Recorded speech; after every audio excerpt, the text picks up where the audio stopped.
President John Mahama has issued a strict ban on first-class travel for ministers and government appointees as part of measures to cut down on government spending.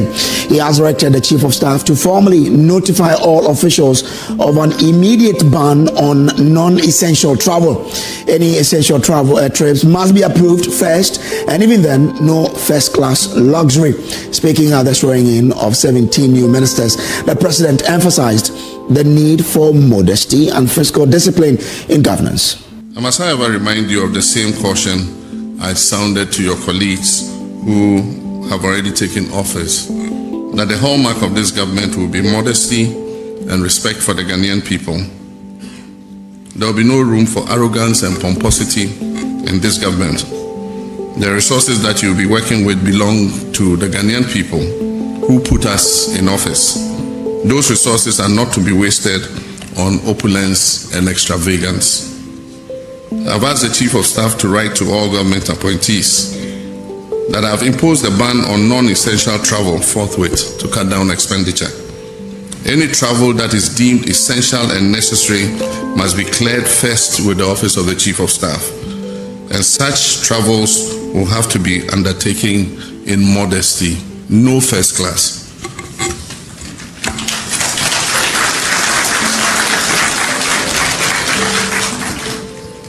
Also, all traces of affluence and lavish lifestyle are to be avoided.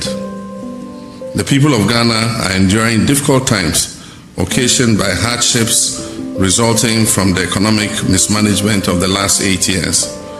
And ours is to work to lift them out of this hole, not to compound it further.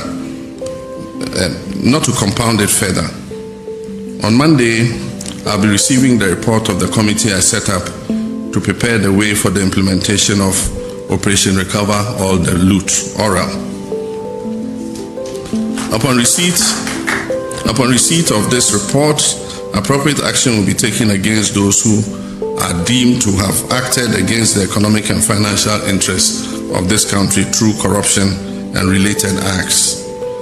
While it is all well and good to hold past office holders accountable for their actions, it is even better to prevent the incidence of corruption in the first place.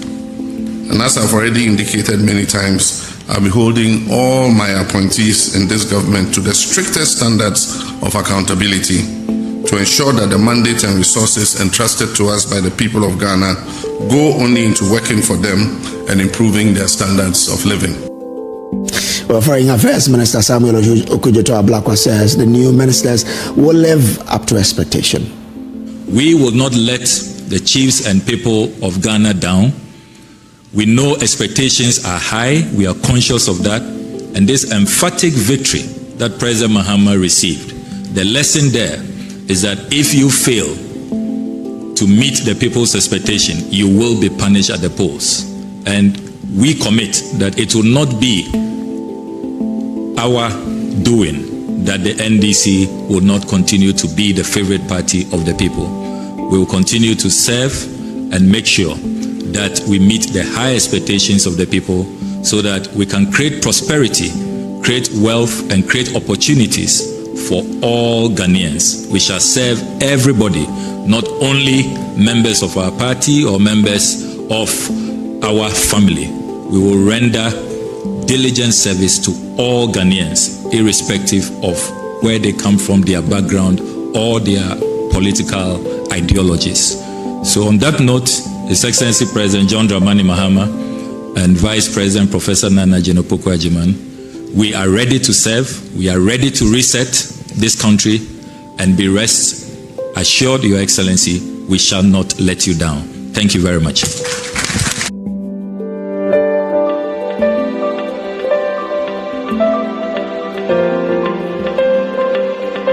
The Ghanaian people, in a resounding electoral mandate, have returned me to the high office of President with one charge, and that is to reset our dear nation while offering honest governance that yields tangible benefits for them. The urgency to reset our dear country is the reason why we have worked round the clock to constitute our government in record time so we can get things done quickly and efficiently. In this period, since I was sworn in, we've constituted a working presidential staff for both the Office of the President and the Office of the Vice President. We've set in motion the processes for constitutional review by establishing a Constitution Review Committee. We've initiated work on the National Economic Dialogue with a planning committee already hard at work.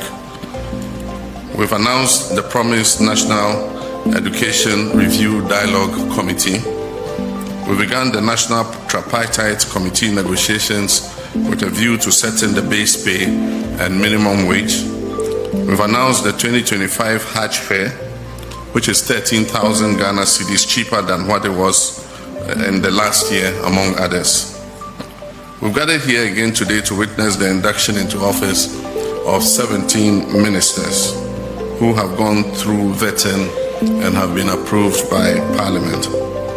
They represent the final installment of substantive ministers and brings to 42 the total number of substantive ministers who have been sworn in. In the coming days, I'll be nominating the last remaining 4 deputy ministers to bring the total number of ministers to 60, as I promised the people of Ghana.